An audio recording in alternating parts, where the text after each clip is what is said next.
దేశవ్యాప్తంగా తిరుమల శ్రీవారి లడ్డూ పైన కల్తీ వివాదం కొనసాగుతోంది.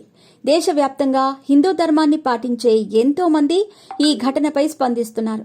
ఆంధ్రప్రదేశ్ రాష్ట్రంలో తిరుమల లడ్డూ కల్తీపైన రాజకీయ పార్టీల మధ్య మాటల యుద్ధం కొనసాగుతుంది. ఇదిలా ఉంటే తెలంగాణ రాష్ట్రంలోనూ తిరుమల లడ్డూ పైన ఆసక్తికర చర్చ జరుగుతోంది. పరమ పవిత్రంగా భావించే తిరుమల లడ్డూను కల్తీ చేస్తారా అంటూ ప్రజల నుండి ఆగ్రహం వ్యక్తమవుతుంది. ఈ రోజు ఉదయం కాంగ్రెస్ పార్టీ సీనియర్ నేత వి హనుమంతరావు తిరుమల లడ్డూని అపవిత్రం చేశారన్న అంశంపైన ఏకంగా దీక్షకు దిగారు. ఉదయం 9 గంటలకు హిమాయత్ నగర్ లిబర్టీ టీటీడీ వెంకటేశ్వర స్వామి దేవాలయం వద్ద వి హనుమంతరావు దీక్షను కొనసాగించారు. మధ్యాహ్నం 12 గంటల వరకు ఆయన దీక్షను కొనసాగించారు. లిబర్టీ టీటీడీ వెంకటేశ్వర స్వామి దేవాలయం వద్ద మాజీ ఎంపీ హనుమంతరావు తిరుమల శ్రీవారి ఆలయంలో ప్రసాదాన్ని అపవిత్రం చేయటంపైన తన నిరసన వ్యక్తం చేస్తూ దీక్ష చేపట్టారు. ఇక ఆపై మీడియాతో మాట్లాడిన విహెచ్ తిరుమలలో పవిత్రమైన లడ్డూ తయారీలో కల్తీ జరిగిందన్న ప్రచారంపైన సీబీఐ విచారణ జరపాలని కోరుతూ తన డిమాండ్ వినిపించారు.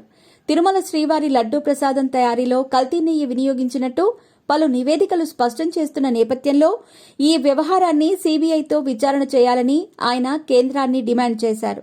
ఇక ఇదే విషయంలో వైఎస్ జగన్మోహన్ రెడ్డి కూడా సీబీఐ విచారణ జరపాలని కేంద్రాన్ని డిమాండ్ చేయాలంటూ తెలంగాణ కాంగ్రెస్ పార్టీ సీనియర్ నేత వి హనుమంతరావు సూచించారు. సీబీఐ విచారణ ప్రధాని నరేంద్ర మోదీ చేతిలోనే ఉంటుందని, దాంతో ఈ అంశాన్ని సీబీఐతో విచారణ జరిపించాలని పేర్కొన్నారు. 3 నెలల్లో సీబీఐ విచారణను పూర్తి చేయాలన్నారు. తప్పు చేసిన వారికి తప్పకుండా శిక్ష పడాలని ఈ సందర్భంగా ఆయన స్పష్టం చేశారు. శ్రీ వెంకటేశ్వర స్వామి వారి ప్రసాదానికి వినియోగించిన నెయ్యిలో చేప నూనె, ఎద్దు కొవ్వు కలిపారని చెబుతున్నారని, ఇంత అపచారం నేను గతంలో ఎప్పుడూ చూడలేదని విహెచ్ పేర్కొన్నారు.